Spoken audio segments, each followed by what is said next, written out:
In order to set the camera हमें क्या करना पड़ेगा, फॉर एग्जांपल मुझे अभी सिंपल सीन इसको रेंडर करना है, इर्द गिर्द कोई बाउंड्री नहीं है, तो इससे पहले कि मैं बाकी पूरी लोकेशन बनाऊं I will go into create cameras and create a camera. अब तीन टाइप के कैमरास है, एक फ्री कैमरा, एक कैमरा एंड एम।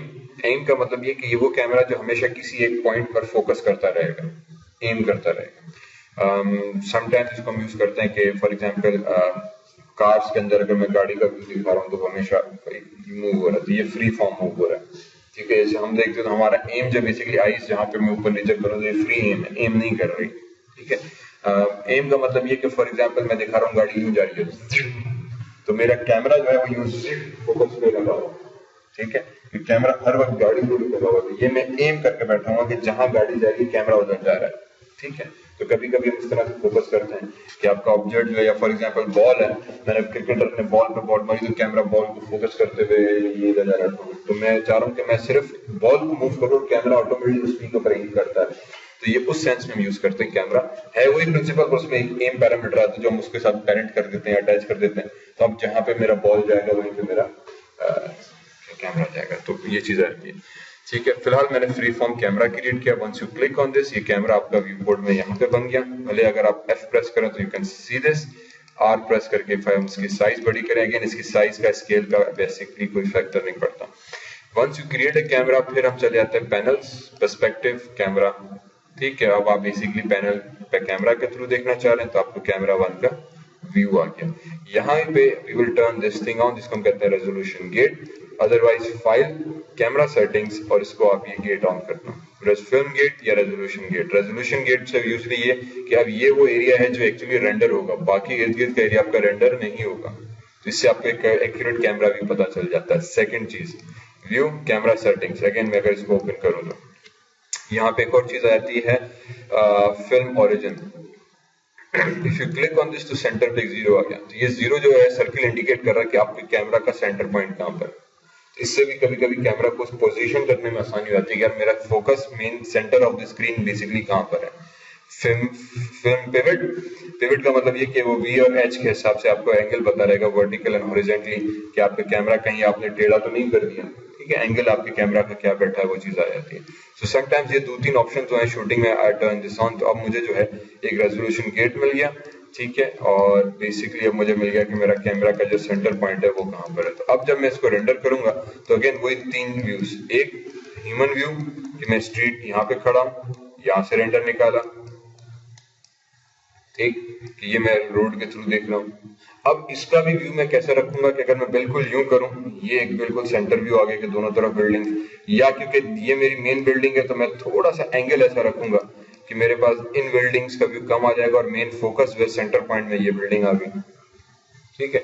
इसी तरह से हो सकता है कि मेरा ये वाली बिल्डिंग सेंटर पर, तो मैं जो चीज सेंटर पर है मैं उस हिसाब से थोड़ा अलाइनमेंट अपनी रखूंगा। मे भी मुझे दोनों बिल्डिंग्स को नहीं दिखाना, मुझे सिर्फ फिलहाल स्टार्टिंग पे दिखाना है, फिर आगे जाके कुछ करना है तो मैं सेंटर अब जो है वो रोड पे रख दिया, ठीक है। तो ये थोड़ी सी चीज जो है हमें ख्याल करनी पड़ती है कि मैं कैमरा एंगल कैसे रखूं। तो ये एक नॉर्मल व्यू, इसी तरह से जो मिड हाई व्यू है वो इस व्यू आ जाएगा, ठीक है, कि मुझे बिल्डिंग की छत नजर आ रही है पर एक लिमिटेड एंगल के तहत, फिर वो ये एंगल हो, ये वाला एंगल हो, ठीक है, या ये सेंटर वाला एंगल। फिर एक बर्ड्स आई व्यू है, वो ये कि पूरा ओवरऑल व्यू, ठीक है। तो ये 3 व्यू, ये वेरी हाई व्यू जिसको हम बर्ड्स आई या ड्रोन व्यू कहते हैं, इसमें फिर मुझे इर्द गिर्द बहुत बड़ी मॉडल ऑब्जेक्ट्स को मॉडल करना पड़ेगा। तो ये हाई व्यू जिसमें सिर्फ कुछ चंद एक प्राइमरी बिल्डिंग्स की मुझे छत नजर आ रही है, और फिर ये मिड व्यू जो है लो व्यू या ह्यूमन व्यू जो है कि जिसमें मैं छत नजर नहीं आया और मैं बिल्कुल स्ट्रीट के हिसाब से इस तरह देख रहा हूँ। ये 2-3 व्यूज में हम शफल कर रहे होते हैं कि मुझे क्या चाहिए। फॉर अस इनिशियली, क्योंकि हम इतने बड़े बड़े लॉन्ग स्केल पे मॉडल्स नहीं बना रहे, तो मैं ड्रोन या बर्ड्स आई व्यू नहीं करेंगे हम। मैं अगर करना भी है तो थोड़ा सा बस ये फोकस यूं कर दिया ताकि बिल्डिंग 1-2 बिल्डिंग और 3 प्लस नजर आए, छोटी सी चीज। ज्यादा जूम आउट किया, अब मुझे पूरा एरिया मॉडल करना पड़ेगा, और ये भी ऑब्जेक्ट भी छोटा हो गया। तो क्योंकि मेरा फोकस सिर्फ यही स्ट्रीट है, तो मैं इसको इस तरह से दिखाऊंगा कि यार मुझे सिर्फ स्ट्रीट नजर आए। ये हो गया कैमरा व्यू का, थोड़ा सा एंगल सेट करने का। फिर दूसरा उसमें आ जाता है आपका लाइट्स का, कि once I create this camera, और मैंने कहा कि यार मेरा कैमरा फॉर एग्जांपल यहाँ से यूं दिखाना है, यूं दिखा देते चाहिए। For example this is my primary view, ठीक है। अब जब मैंने ये व्यू पहले सेट कर दिया, इसको फिक्स कर दिया, मैंने कहा भाई ठीक, अब ये मेरा व्यू जो है फिक्स हो गया, ठीक है, ये ह्यूमन व्यू आ गया। अब इसमें सबसे पहली चीज है कि यहाँ पे गैप रह गया, ये चीज बुरी लग रही है, मीन्स मुझे सब ग्राउंड को कवर करना चाहिए, बैकग्राउंड में स्काई नहीं है, मुझे उसको कवर करना चाहिए। अब लेकिन फिलहाल मैं छोड़ रहा हूँ, मैंने कहा इसको ऐसे रहने दो, क्योंकि मैं एक तस्वीर इसको इम्पोर्ट एक्सपोर्ट करके मैं फोटोशॉप में जाके बैकग्राउंड भी लगा सकता हूँ। इस व्यू को मैं अगर कवर करना चाहूँ तो इसको भी मैं फिर बाद में कवर कर सकता हूँ। फिलहाल हमने कहा यार दिस इज माई व्यू। अब इसकी लाइटिंग कैसे की जाए, मैंने वापस पैनल पर्सपेक्टिव ऑन कर दिया ताकि मुझे कैमरा को बार बार चेंज ना करना पड़े। मैंने कहा यार पर्सपेक्टिव आ जाओ, सीन में अभी हमारे पास कोई लाइट नहीं है, एक तो मेंटल रे है, ठीक है, पर मेंटल रे के अलावा अगर मैं डिफॉल्ट लाइटिंग यूज करूं तो मुझे प्रिंसिपल क्या यूज करना है कि अब मेरे पास ये 3-4 लाइट्स हैं। सो if I come in rendering view, अब क्योंकि आउटडोर सीन है तो यहाँ पे बेस्ट चीज होती है कि you use the sunlight, ambient light, ठीक है। 7 प्रेस करेंगे तो हमारे पास एम्बिएंट लाइट आ जाएगी। दिस लाइट सिमुलेट्स सनलाइट, चारों तरफ से आपके पास सनलाइट आ जाती है, ठीक है। बट सिर्फ इस लाइट को यूज करें, और अगर हम आ जाते हैं आपका अला भला करें रेंडरिंग सेटिंग्स में, right click, status line, render settings, edit, और यहाँ पे बाद में आता है माया सॉफ्टवेयर ऑन किया हुआ है, क्वालिटी को हमने प्रोडक्शन कर दिया ताकि मोस्टली सेटिंग्स बेसिकली डिफॉल्ट हो जाती हैं, ठीक है। अगेन ये भी स्टैंडर्ड सेटिंग है, इसको हम और ज्यादा हाई कर सकते हैं, फिलहाल मैंने यहीं पे रखा हुआ है। नीचे सिर्फ इसमें एक चीज ऑप्शन मुझे करनी पड़ेगी, रे ट्रेसिंग का, ठीक है, ये बाय डिफॉल्ट ऑन नहीं होता।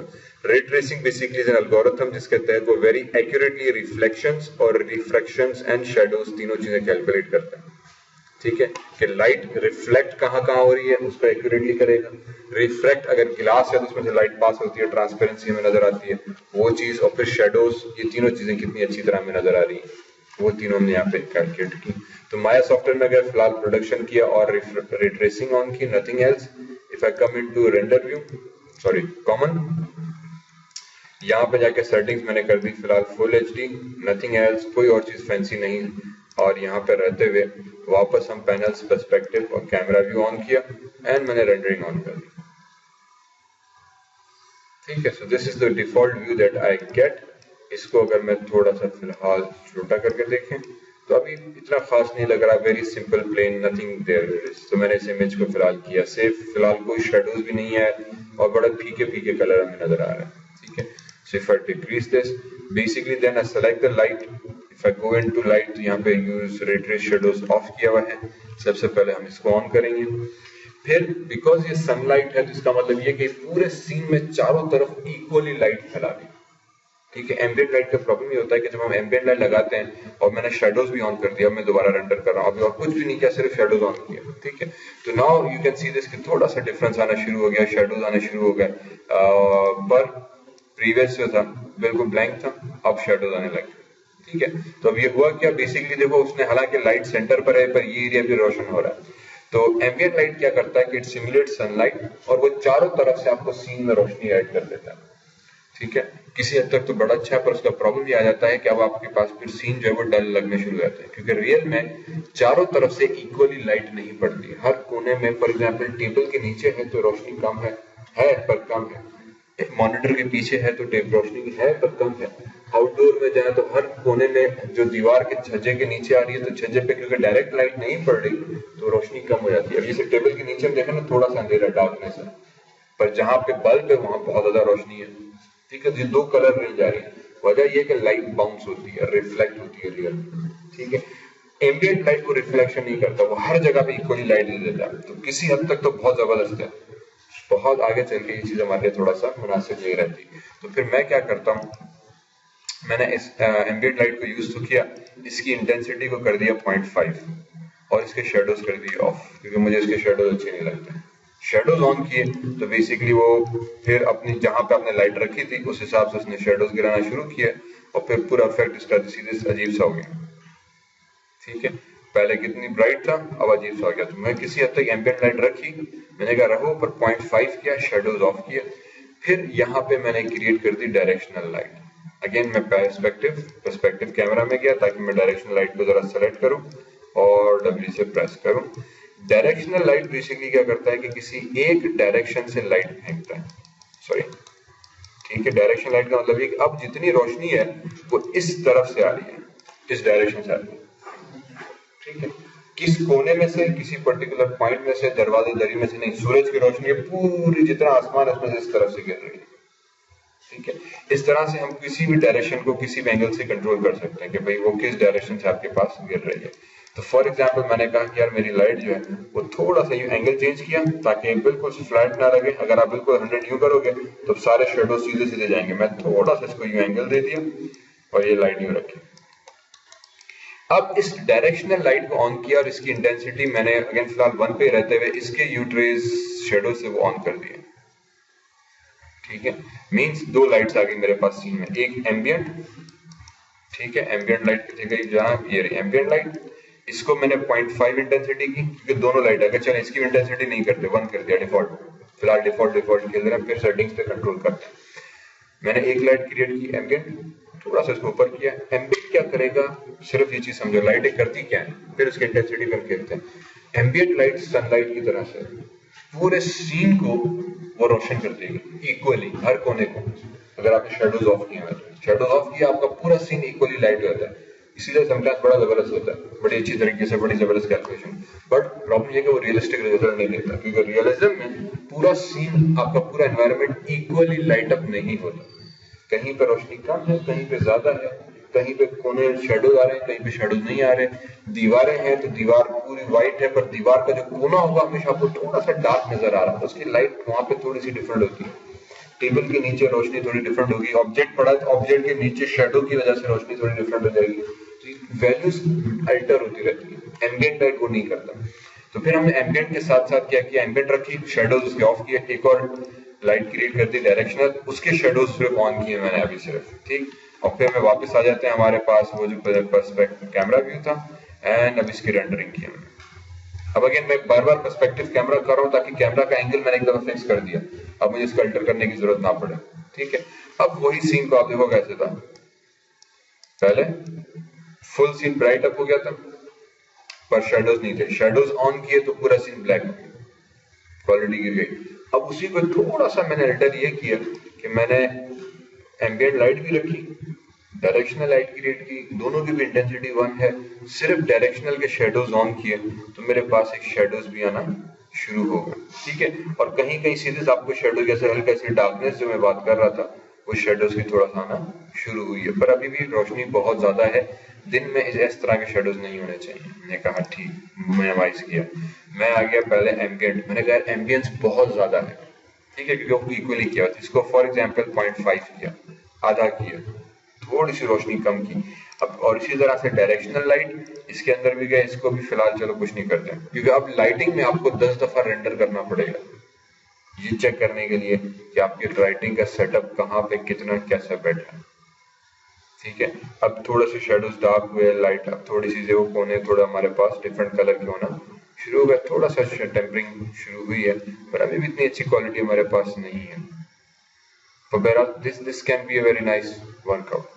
इसी तरीके से आई कैन से क्या, डायरेक्शनल लाइट सेलेक्ट करो, थोड़ी सी इसकी इंटेंसिटी 0.8 और कम करो, थोड़ी इंटेंसिटी कम की, फिर एट्रीब्यूट एडिटर में चले गए, इसकी कलर लाइट दोनों एम्बिएंट भी ऑरेंज है मींस दोपहर का सीन, डायरेक्शनल लाइट भी ऑरेंज है मींस दोपहर का सीन, ठीक। लाइट का colour also matters in your overall aesthetics. यार आपने लाइट तो आप रख रहे हो पर लाइट का कलर क्या है। फॉर एग्जांपल अगर मैं इंडोर पे भी जा रहा हूँ तो इंडोर में मैं ऑरेंज लाइट तो यूज नहीं कर रहा, येलो लाइट होनी चाहिए या व्हाइट लाइट होनी चाहिए, तो कलर पे भी आपके सीन का लुक आया था। तो इसको मैंने उठाया, ब्लू किया और थोड़ा सा ब्लू का शेड, लाइट ब्लू दे दिया, बहुत डार्क ब्लू नहीं, लाइट ब्लू कर दिया, ठीक है। अब ये ब्लू का शेड हमें देने लग गया।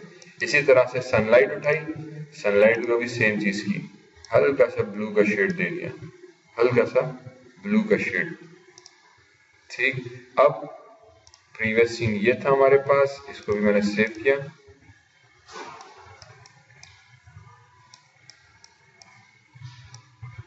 ठीक, और इसको वापस हम रेंडर कर देते हैं, ठीक है। अब एकदम एनवायरनमेंट चेक करो, प्रीवियस ये अब ये, ठीक है। तो आपके जो ओवरऑल एनवायरनमेंट का फील है, अब पहले दोपहर का सीन था, अब शाम का सीन हो गया, कलर हल्का सा डार्क हो गया पर जब आपकी कूलनेस पहले थोड़ा सा डार्क था तो डिफरेंट है।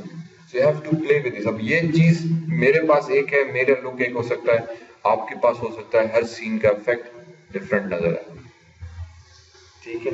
अभी भी इसमें जो चीज नहीं हो रही वो ग्लोबल इल्यूमिनेशन और फाइनल गैदरिंग, इस तरह के इफेक्ट्स हैं वो माया सॉफ्टवेयर हमें नहीं देता।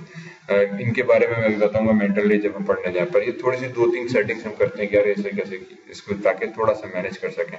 समटाइम्स इसको और ज्यादा हम फील करते हैं कि यार 0.3 कर दो एम्बिएंट लाइट को, और कम कर दिया ताकि हल्की सी एम्बियंस रहे और उसके बाद जो है सीन मेरे पास ज्यादा नॉर्मल नजर आए, ठीक है। और अगेन अब this is something that you would have to play around with. इसको 0.7 किया, 0.8 किया और शेडोज पे चले गए तो शेडोज का कलर ब्लैक है, पर क्योंकि रोशनी बहुत ज्यादा है तो ऑलरेडी शेडोज मेरे पास लाइट हो गए। समटाइम्स जैसे फर्स्ट सीन में था कि शेडो बहुत ज्यादा ब्लैक हो गए थे, ठीक है, शुरू में ये normal, next file full black shadows हो गए थे, तो यहाँ पे शेडोज को कलर में गिरा दूंगा ताकि थोड़ा सा इफेक्ट हमें नजर आए। बहरहाल ये 2 लाइट्स रखी, मुझे रिजल्ट मेरे पास ऐसा मिला कि मैं फिलहाल टेम्पररी बेसिक्स रेंडरिंग डिजाइन छोड़ा सकता हूँ, ठीक है। तो I can very easily go with these 2 lights. एक ऑप्शन तो ये है हमारे पास। दूसरा ऑप्शन क्या है, एक एम्बिएंट लाइट का। तो समटाइम्स एम्बिएंट लाइट हमें मजा नहीं देती, मैंने एम्बिएंट लाइट को डिलीट किया, सिर्फ डायरेक्शनल लाइट रखी और रेंडर मारा, ठीक। प्रॉब्लम ये है कि जहां जहां पे लाइट बढ़ेगी सिर्फ वो एरिया रोशन हो रहा है, बाकी सब डार्क हो गए, ठीक है। अब डायरेक्शनल लाइट क्या करेगा कि उस डायरेक्शन से लाइट फेंक रहा है, तो जो ऑब्जेक्ट उस डायरेक्शन के सामने आ रहे हैं वो रोशन है, बाकी सब डार्क हो गए, ठीक है। उसका और फिर ये जो थे, रिमेंबर इसको हमने थोड़ा सा इनकैंडेसेंस दी थी इन लाइट्स को, ठीक है। दैट मीन्स कि अंधेरे में भी हमें नजर आ रहा है, सिर्फ लाइट के जो लैंप था वो, ये वाले जो लैंप्स थे इसी नजर आ रहा है, बाकी ये सब अंधेरे में हो गए। अब हम क्या करेंगे, अगेन पैनल्स, पर्सपेक्टिव, हम एक समझो फेक स्काई डोम क्रिएट करते हैं, sorry not this, delete this, point light हमने, सॉरी, ठीक, हमने एक पॉइंट लाइट बनाई। Point light is just like a bulb, जो पॉइंट लाइट है is just like a bulb. Bulb का मतलब ये कि जहां पे बल्ब होगा, फॉर एग्जांपल इफ आई से दिस लाइट बिकम्स 0, ठीक है, तो ये जो लाइट थी, देखो जहां पे लाइट जा रही है बल्ब की सूरत में, अगर बल्ब यहां पर आ गया तो रोशनी इधर आ गई, ठीक। बेसिकली मैंने एक बल्ब उठाया, पर अभी बल्ब की जो वैल्यू है वो इस पे भी मैटर करती है कि बल्ब आपके सीन से कितना दूर है। जितना इसको सीन के करीब रखोगे उतनी मतलब उसी एरिया में रहेगा, जितना इसको दूर लेते जाओगे उतनी उसकी रोशनी फैलती जाएगी, ठीक है। इसको ये समझो कि फॉर एग्जांपल मैंने बल्ब जलाया, ये वाला बड़ा मैदान है, उसमें बल्ब जला, तो जहां पे बल्ब होगा वहां पे तो रोशनी है, पर आहिस्ते आहिस्ते रोशनी कम होना शुरू हो जाती है। अंधेरा हो गया, मैंने माचिस जलाई, तो यहाँ पे माचिस है तो इसके इर्द गिर्द तो रोशनी होगी, आहिस्ते आहिस्ते अंधेरा होना शुरू हो जाएगा, रोशनी कम होना शुरू हो जाएगी, ठीक है। तो ये वजह ये होती है कि माया में या रियल में रोशनी टाइम के हिसाब से, डिस्टेंस के हिसाब से आहिस्ते आहिस्ते उसकी कम होना शुरू हो जाती है, डिक्रीज होना शुरू हो जाती है, अब्सॉर्ब होती है। इस वजह से इसकी इंटेंसिटी जो है लाइट की पार्टिकल्स की, फोटॉन्स वो स्लो होना शुरू हो जाता है। माया में ये चीज नहीं है अभी तक, मेंटल रेम में होती है, इसमें नहीं है। मतलब ये कि इसमें जो बल्ब जलेगा वो जितना दूर चाहे रोशनी उसकी जा सकती है, या जितना करीब तक हम चाहे उसको कंट्रोल कर सकते हैं, वो कभी कम नहीं होगी, वो यहाँ पे भी उतनी होगी तो उस कोने में भी उतनी होगी। यही सबसे बड़ा माया का प्रॉब्लम है, जिसके असर में रियलिस्टिक रिजल्ट नहीं मिलता, कि यहाँ पे जो रोशनी है इस कोने पे और रूम के दूसरे कोने पे भी रोशनी आपको उतनी ही मिल रही है, जो कि नहीं होना चाहिए। अगर मैंने बल्ब यहाँ पे जलाया तो यहाँ पे लाइट ज्यादा हो और आहिस्ते आहिस्ते रोशनी कम हो जाए, तो बाय डिफॉल्ट वो नहीं होता। जितनी उसकी रेंज है उस रेंज में पूरी रोशनी देती है। फिर ज्यों ही आप इस ऑब्जेक्ट को बढ़ दूर रखते जाओगे, इसको मैंने सीन से दूर किया, ठीक है, ये बेसिकली वही चीज अब ये कंटिन्यूसली चलती जा रही है, जितना दूर से होगी उतनी दूर तक इसकी रोशनी जा रही है। अगर यहाँ तक रखी तो यहाँ लाइट नहीं पहुंच रही, सिर्फ ये एरिया रोशन है। मतलब मैं जितना दूर ले जाऊंगा उतनी इसकी हम रेंज बढ़ाते जाएंगे, और रेंज बढ़ती जाएगी, रोशनी की इंटेंसिटी कम नहीं हो रही, सिर्फ रेंज बढ़ती जा रही है। मतलब मैंने लाइट टॉर्च यहाँ पे रखी हाथ पे, तो यहाँ पे जितना टॉर्च को दूर लेता चला गया उतनी रेंज फैलती गई। तो बेसिकली इसको जब हम सीन के ऊपर लाके रखते हैं तो इस सीन के ऊपर आ गया हमारे पास, ठीक। मैंने कहा यार ओके ये चीज यहाँ पर आ जाए। इसी तरह से कंट्रोल डी, डुप्लीकेट, इसकी एक और डुप्लीकेट लाके रख दी यहाँ पे, थोड़ा सा और आगे कर दी, फिर कंट्रोल डी, इसकी एक और डुप्लीकेट उठाई, आगे कर दी। 3 डुप्लीकेट्स हमने बनाए, ठीक है, और इसको थोड़ा फॉर एग्जांपल यूं कर दिया। अब इन तीनों की जो इंटेंसिटी है, मैं जाके कंट्रोल करूंगा, इसकी इंटेंसिटी मैंने कर दी 0.3, इसकी भी हमने कर दी 0.3, इसकी भी हमने कर दी 0.3, या चलो फॉर एग्जांपल नहीं करता मैं, control Z control Z control Z control Z control Z control Z, मैंने 3 लाइट्स क्रिएट की। अब बेसिकली तीनों लाइट का मतलब क्या है, मैं फेक स्काई क्रिएट कर रहा हूँ। फेक स्काई का मतलब ये कि बाय डिफॉल्ट जैसे एम्बियंस था, मैंने कहा वो हर तरफ रोशनी फैला देता है, मैंने एम्बियंट लाइट डिलीट की, मैं स्काई बनाना जरूर, आउटडोर सीन है, तो अब मुझे स्काई का मतलब ये कि चारों तरफ से रोशनी आ रही है सीन को, और अब चारों तरफ से रोशनी कैसे आ रही है, तो मैंने, क्योंकि लाइट बल्ब है, वो बल्ब एक सेंटर पर है, तो जहां पर है उसी के रेंज में लाइट होगी, फिर आगे नहीं होगी, तो मैंने थोड़ी थोड़ी फासले पे 3-4 लाइट लगा दी। अब जितने फासले पे लाइट से पूरी रोशनी होने लगी, ठीक है, इस तरह से मैंने रखी। अब मैंने इसको यहीं पर रहते हुए रेंडर किया वापस। Let me select my camera, perspective, camera 1 and hit render. अब देखो टाइम थोड़ा ज्यादा ले रहा है क्योंकि लाइट्स बढ़ गई, and I get my scene back, ठीक है। अब प्रॉब्लम ये हुआ कि बहुत ज्यादा रोशनी हो गई सीन में, बहुत ज्यादा, मेरे हिसाब से अभी भी बहुत ज्यादा रोशनी हो गई, तो उसको हमने क्या करना है, मैंने कहा यार ये चीज तो मजा नहीं की। फिर मैंने 0.1 सेलेक्ट की, इसकी इंटेंसिटी को थोड़ा सा कम किया 0.5, दूसरी इंटेंसिटी इसकी भी 0.5, तीसरी लाइट सेलेक्ट की, इसकी इंटेंसिटी भी 0.5। नाउ लाइक आई सेड, आपको थोड़ा सा इसके साथ फिर अगेन प्ले अराउंड करना पड़ेगा,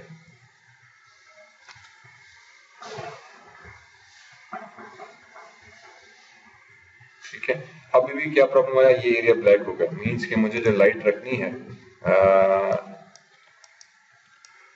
पर्सपेक्टिव, ये जो रोशनी है, ये वाली लाइट, सॉरी 0.1, कंट्रोल डी, इसको उठा के थोड़ा इस तरफ ले आओ, और एक और कॉपी, क्योंकि कैमरा का एंगल ऐसा था कि ये वाला एरिया जो था वो ब्लैक हो रहा था, ठीक। And this should be just like that. Now if I go into my camera 1 again, और फिर अब मैंने क्योंकि एक्स्ट्रा लाइट एक और बढ़ा दी, let me do a render, और टिडिक से तो जो पहले काला था अब वो रोशन होना शुरू हो गया, and now you get a very different output,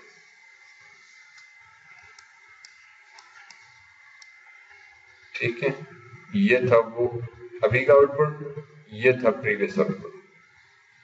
So sometimes it depends कि आपको कौन सी चीज अच्छी लग रही है। अभी थोड़ी सी लाइट की इंटेंसिटी के साथ खेलना है, बट प्रॉब्लम इसमें ऑब्जेक्ट्स ज़्यादा हैं, कम है, तो आई कम हियर, इसमें आके मैंने एक और चीज चेक की कि क्या मैंने शेडोज तो ऑन नहीं किए हुए, हाँ ये रिट्रेस। अब ये बिकॉज स्काई है तो एक और चीज, I will not use the shadows for this light. इन चारों लाइट्स को सेलेक्ट किया, इनके शेडोज मैंने ऑफ कर दिए, बाय डिफॉल्ट ऑन है। यूज रिट्रेस इसका भी बंद किया, पॉइंट का पॉइंट का पॉइंट का, इन चारों के हमने शेडोज बंद कर दिए। शेडो मुझे सिर्फ डायरेक्शनल का चाहिए, इन सब के शेडोज ऑफ किया, और फिर इंटेंसिटी जो थी डायरेक्शनल की 0.0 कर दी थी, वापस 0.7 कर दी। नाउ हिट रेंडर,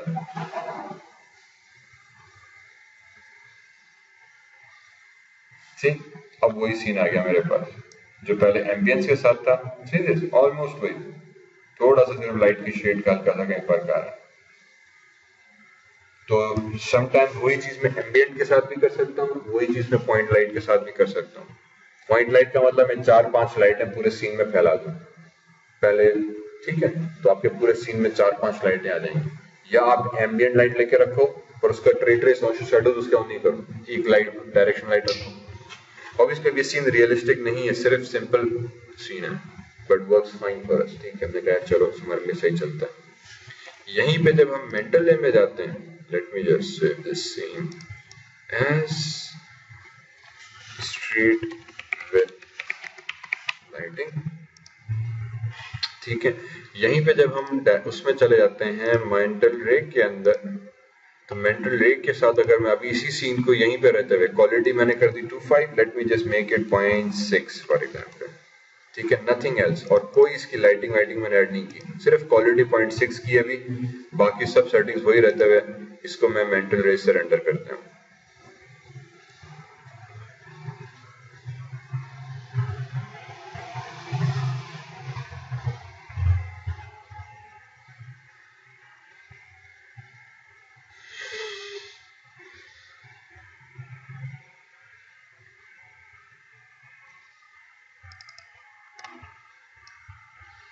ये माया सॉफ्टवेयर रेंडर, ये मेंटल एयर रेंडर।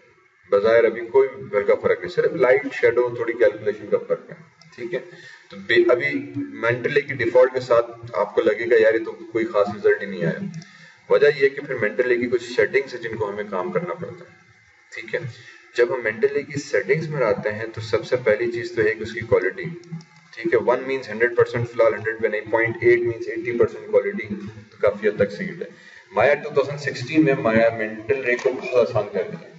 अगर आप 16.7 यूज कर रहे हो तो आपको समझो इसकी 10-15 सेटिंग्स मैन्युअली करनी पड़ती है, एक चीज जाके 10-15 भी नहीं, 10-15 मेन्यूज की सेटिंग्स, उसके अंदर 15-20-25 ऑप्शन आ जाते हैं जिनको आपको याद रखना पड़ता है, और वो हर सीन के साथ डिफरेंट है। अभी मैंने एक लाइटिंग की, आपकी सीन पे लाइटिंग अलग, हर सीन पे हर फाइल पे लाइटिंग अलग अलग, तो आपको बार बार रेंडर करके देखना पड़ेगा यार लाइट सही बैठी, गलत बैठी, कैसे बैठी। माया 16 में इन्होंने बड़ा आसान कर दिया कि उन्होंने ओवरऑल क्वालिटी दे दी और बाकी तमाम सेटिंग्स उन्होंने हाइड कर दी, और बाकी कुछ भी आपको जरूरत नहीं है। सिर्फ मुझे बताओ कि भैया आपको ओवरऑल क्वालिटी कितनी चाहिए। 0.8 समझो ऑलमोस्ट 80%। इसका मतलब ये कि बेस्ट क्वालिटी में आपको रेंडर करके दे देगा। अब इसलिए इसको मैं और भी बढ़ा सकता हूँ, फिलहाल मैंने यहाँ पे रखा। फिर इसमें दूसरे जो सबसे अहम चीज है जो मेंटल रे या वी रे इस तरह के सॉफ्टवेयर हमें देते हैं, वो है इनडायरेक्ट डिफ्यूज लाइटिंग, जिसको हम कहते हैं ग्लोबल इल्यूमिनेशन, जो कि दर हकीकत रियल वर्ल्ड के तहत होती है। इनडायरेक्ट डिफ्यूज लाइटिंग, जिसको हम कहते हैं जीआई फॉर ग्लोबल इल्यूमिनेशन। ये लाइटिंग क्या करती है कि मैंने एक सिंगल मोमबत्ती भी जलाई, रात का अंधेरा है, पर वो मोमबत्ती मेरे पूरे रूम को रोशन कर देती है, ठीक। एक सिंगल मोमबत्ती भी मेरे पूरे रूम को रोशन करती है। वजह यह है कि लाइट बाउंस होती है डिफरेंट सरफेसेस से। सेकंड थिंग, अभी इस विंडो पे ब्लू लगा हुआ है तो आपको इसके इर्द गिर्द हल्का सा ब्लू शेड नजर आ रहा हो, ठीक है। मैंने यहाँ पे फॉर एग्जांपल ये रख दिया लैपटॉप का बैक रेड कलर का, तो इसके इर्द गिर्द आपको रेड शेड नजर आ रहा हो। वजह ये कि जब लाइट आपके ऑब्जेक्ट से टकराती है तो टकराने के बाद लाइट बाउंस होती है रियल में। एक प्रॉपर्टी कि लाइट ऑलवेज बाउंसेस बैक, जिसकी, ठीक है। दूसरा, जब वो बाउंस बैक होती है तो वो उस ऑब्जेक्ट की कुछ कलर और उसमें से कुछ इंफॉर्मेशन लेकर उसके रंग में ढलकर फिर बाउंस होती है, जिसकी वजह से दीवार पे मुझे रेड शेड या खिड़की पे अगर ब्लू लगा तो ब्लू शेड नजर आ रहा है, क्योंकि रोशनी जब उससे टकराती है या उससे आर पार गुजरती है तो उसके कलर में ढलकर फिर निकलती है। तो ये दो चीज, एक लाइट बाउंस होती है रियल में, दूसरा जिस ऑब्जेक्ट से वो टकराती है उसका कलर लेके निकलती है। तीसरा, लाइट टकराने की वजह से वो एक सरफेस से दूसरी सरफेस से तीसरी सरफेस जब वो टकराती रहती है तो वो दुनिया के हर कोने पे पहुंचती है, पर हर कोने पे मुख्तलिफ इंटेंसिटी, मुख्तलिफ कलर के साथ, ठीक है। ये पूरा आ जाता है ग्लोबल इल्यूमिनेशन के अंदर। ग्लोबली एक सिंगल लाइट आपके पूरे रूम को रोशन कर सकती है, पर वो हर रूम को इक्वली नहीं करेगी, वो डिपेंड करती है कि मैं कितनी दफा बाउंस किया।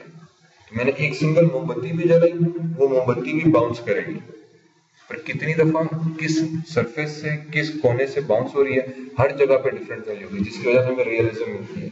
जिसकी वजह से टेबल के नीचे मुझे थोड़ा अंधेरा मिलता है, बल्ब के पास मुझे रोशनी ज्यादा मिलती है, ठीक है। जिसकी वजह से दीवार के कोने या टेबल के कोने या जिस ऑब्जेक्ट के नीचे मुझे थोड़ा डार्क अंधेरा नजर आ रहा है, रोशनी है और डार्कनेस है, क्योंकि यहाँ पे लाइट टकरा कर जब आती है तो कम पहुंचती है, में जहाँ लाइट ज्यादा है वहां पर रोशनी ज्यादा आती है।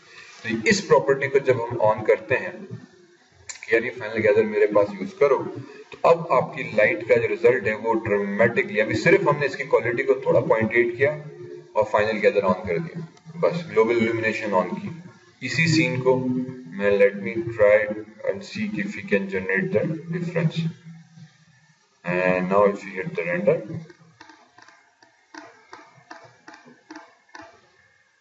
अब वो थोड़ा टाइम ज्यादा लेगा क्योंकि अब वो कैलकुलेट कर रहा है कि यार लाइट कहाँ से आ रही है, किस एंगल से आ रही है, किस ऑब्जेक्ट पे टकरा रही है। पहले ये चीज नहीं हो रही थी, अब क्योंकि हमने ग्लोबल इल्यूमिनेशन दी है तो अब माया कैलकुलेट कर रहा है कि यार मेरे पास लाइट किस एंगल से आ रही है, किस ऑब्जेक्ट पे किस तरह टकराएगी, दूसरे ऑब्जेक्ट पे किस तरह टकराएगी, तीसरे ऑब्जेक्ट पे किस तरह टकराएगी, किस ऑब्जेक्ट के कलर को मुझे लेकर आगे जाना है, किस ऑब्जेक्ट के कलर को मुझे डिक्रीज करना है।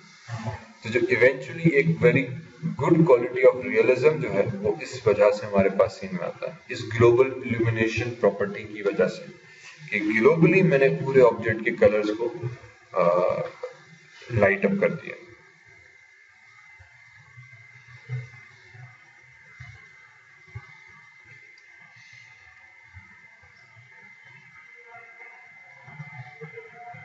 ठीक, ऑब्वियसली अब ये टाइम लेता है, क्यों? क्योंकि इस रेंडरिंग का अब जो ताल्लुक है, इसीलिए हम शुरू से कहते हैं नंबर ऑफ सेगमेंट्स कम रखो, जितने ज्यादा सेगमेंट्स, क्योंकि कैलकुलेशन पूरी सेगमेंट की बेस पे करेगा। ऑब्जेक्ट है तो ऑब्जेक्ट को नहीं पहचानता वो कि यार ये बिल्डिंग है, ये ट्री है, माया नहीं पहचानेगा। माया नंबर ऑफ सेगमेंट्स कैलकुलेट करता है। वो ये देखता है कि वहां पे ऑब्जेक्ट है, पॉलीगॉन कितने हैं, उस पॉलीगॉन पे कितनी रेस टकरा रही है और उसमें से बाउंस कितना हो रहा है। जितने ज्यादा पॉलीगॉन्स, ज्योमेट्री, फेसेस, वर्टेक्स होंगे, उतना ज्यादा माया कैलकुलेट करेगा, उतना टाइम बढ़ जाता है रेंडरिंग। ठीक है, अब हमारे पास ये आ गया रिजल्ट रेंडरिंग का। प्रीवियस ये था, नाउ सीन। थोड़ा सा हमारे पास उसकी जो क्वालिटी है वो सीन की बेहतर होगी। जो पहले एरियाज थे जो ब्लैक थे, फॉर एग्जांपल विंडो के नीचे वाले, ठीक है, वो एरियाज जो ब्लैक थे और वो एरियाज हमारे पास रोशन होना शुरू हो गए। कलर डिफरेंस आपके पास कितना आ गया, इस साइड ऑफ दीवार और इस साइड ऑफ दीवार पे हमें कलर डिफरेंस मिलना लग गया कि दोनों पे, हालांकि वही लाइट है, ठीक है, पर हमें थोड़ा सा शेड ऐसा मिला कि यार ऑब्जेक्ट आपका रिफ्लेक्ट होना शुरू हो गया। इसी तरह से अभी इसमें फिर हम दूसरी चीज ये करते हैं कि यार ये जो लाइट्स थी मैंने इतनी सारी बिला वजह क्रिएट की, इन सबको उठाया, डिलीट मारा, फुल को अंधेरा किया। मेंटल ले में गए, मेंटल ले में उसने कहा यार आउटडोर सीन है तो उसके लिए एक्चुअली तुम physical sun and sky create करो। इट क्रिएट, वो क्रिएट कर देगा। उसकी रेंडर की सेटिंग में चले गए तो वो बता रहा है कि मैं मल्टीप्लायर कितना यूज कर रहा हूँ, यूनिट्स वगैरह। नीचे आ जाओ, ग्राउंड कलर, नाइट कलर, और सर इसके बाकी जो ऑप्शन है, सन डायरेक्शन क्या होना चाहिए, रोटेट -30 डिग्री, मतलब ये कि सन को इसने -30 डिग्रीज के दायरे पर रखा हुआ है। अगर आपको अच्छा नहीं लग रहा तो यू कैन चेंज दैट। इसको उठाया मैंने, अगेन सेव किया और फिर अब इसको रेंडर किया।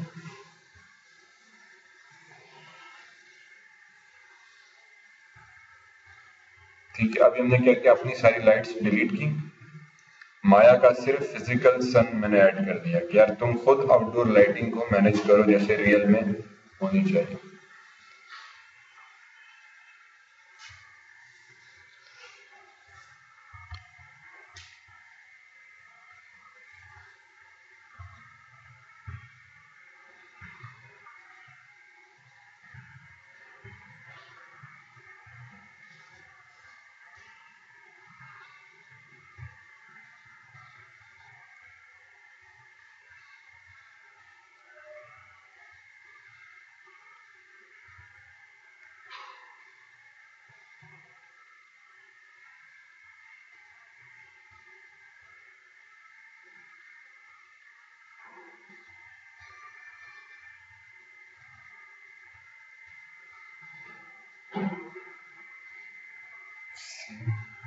Almost almost done. अभी देखिए ये रहते हैं,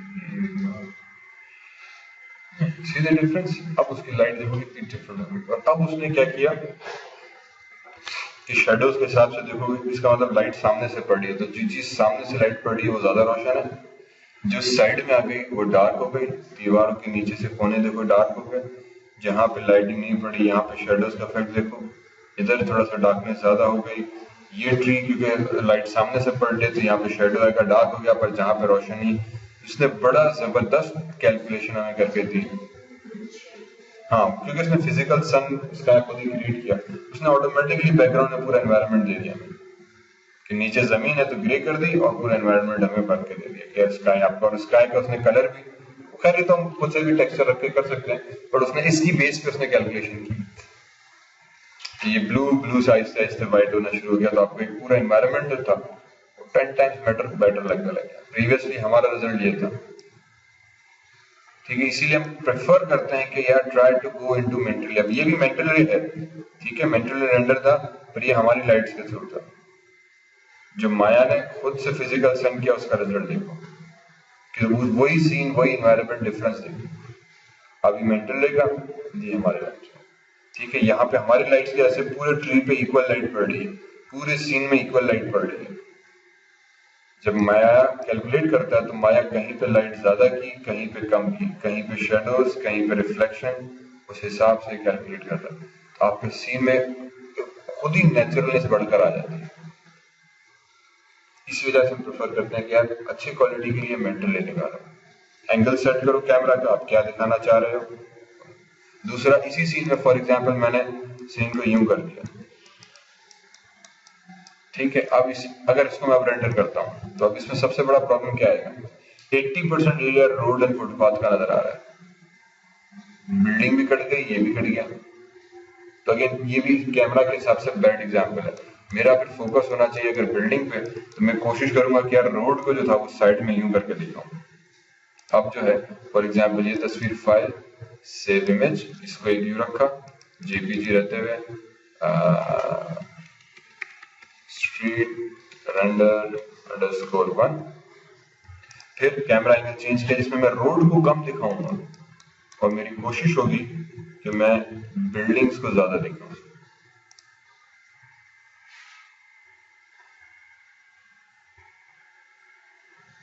ठीक है, तो जो कैमरा के सेंटर पे फोकस होकर आएगा वो मेरी बिल्डिंग होगी, रोड का एरिया कम। तो अगेन अब ये वो चीज है जो कि इसके कोई एग्जैक्ट रूल नहीं है, हर मॉडल ज्योमेट्री उसके हिसाब से आपको थोड़ा खुद ही देखना पड़ेगा, पर सिर्फ कॉन्सेप्चुअल चीज है।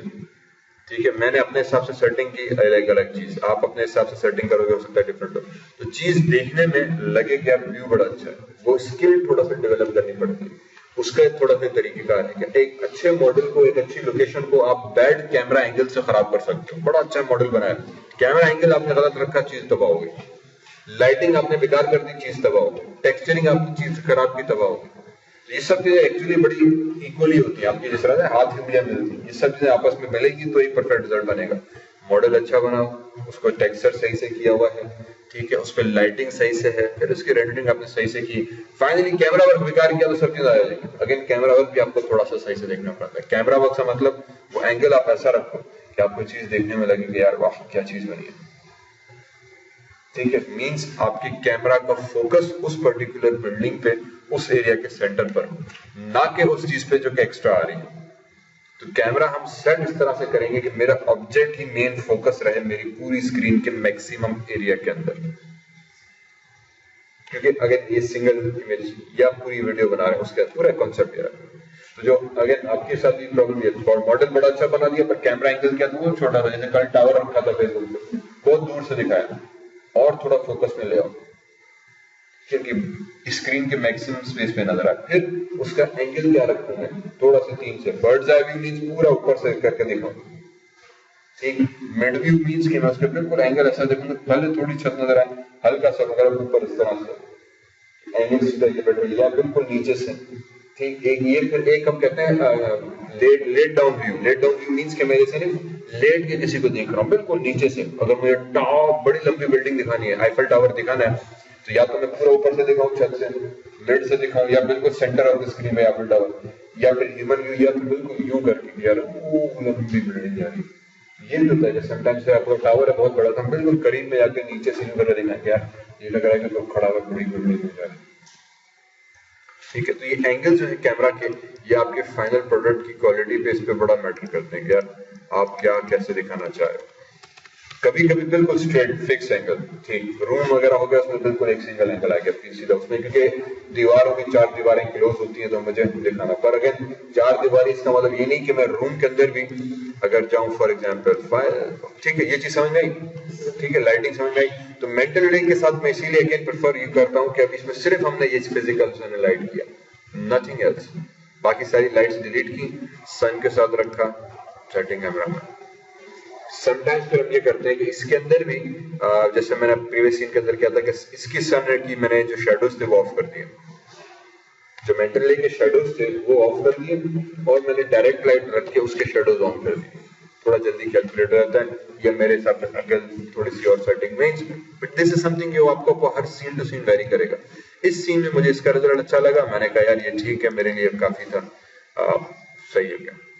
और इस ऑटो में देखो ना कलर कितने जबरदस्त वो उठा के लाया, इससे पहले आपको बड़ा फीके फीके कलर लग रहा था, वही सीन पर फीका फीका लग रहा था, उसी को हमने माया में लिया तो वो ऑटोमेटिक सिर्फ रेंडरिंग से उसने कलर डिफरेंट कर दिया, कितना फर्क पड़ जाता है सीन के ओवरऑल एस्थेटिक्स में। तो इस वजह से हम कोशिश करते हैं कि यार मेंटल में करें। ठीक, ये चीज यहाँ पे इसको मैं रोक देता हूँ। तो अपने सीन्स को इस तरह से कैमरा को फोकस कर दो और ठीक है। अगर किसी को भाई बड़ो व्यू यूजर फॉरवर्ड करेंगे